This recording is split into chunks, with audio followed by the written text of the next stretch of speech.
Қыздар, баршаларыңызға сәлем. Бүгін ірімшік қосылған осындай керемет бәліштің рецебін сіздерге ұсынамын. Міндетті түрде жасап көріңіздер. Сүзбе қосылып тұрып жасалады. Сүзбелі пирог деп айтсам да болады. Өте дәмді, өте жұмсақ. Ауызашарға да жасап, жаңағы үстелге қоюға болады. Міндетті түрде жасап көріңіздер. Қажетті ингредиенттерді астына жазып кетемін. Алдымен бізге қамырын жасау керек. Қамыры өте оңай жасалады. Ол үшін таза ыдысқа бір жұмыртқамызды жарып аламыз. Үстіне қант қосамыз. Кейін сары майымызды қосамыз, қыздар.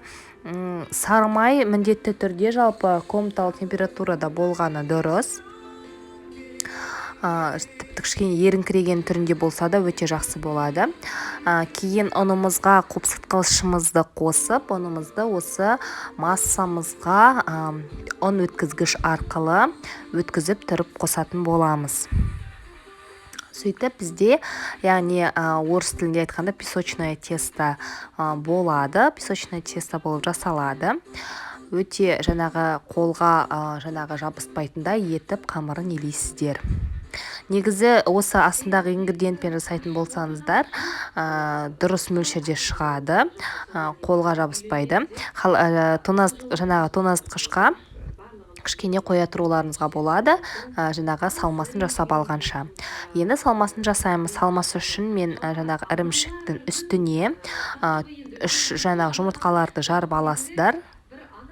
Оның үстіне қант қосасыздар.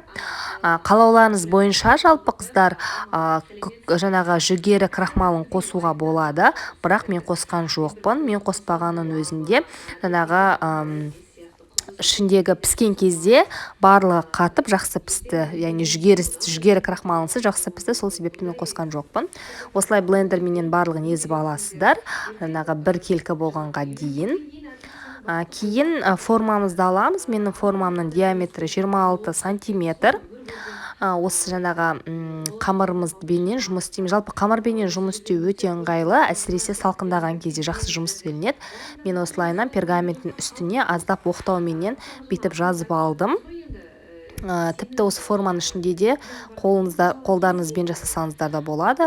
Қамыр қолға жабыспайды. Салқын күйінде жасасаңыздар өте керемет жасалынады. Пластилин секілді. Осылайынан сыртына бортиктарында жасап алуларыңызға болады. Кейін шанышқыменен осылайынан тесіктер жасап аласыздар. Және де қамырды үстіне құясыздар да қайнап тұрған пешке, яғни 180 градусқа қызып тұрған пешке 40 минутке қойып қоясыздар шамаменен. Менің пешімде 40 минуттай пісті. Міндетті түрде қыздар суыту керек. Ол міндетті түрде. Мен аздап суытпай кескенімнен кішкене шеті бөлініп қалды, бірақ енді ол ештеңе етпейді. Дәміне ешқандай өзінің кедергісін білдірген жоқ.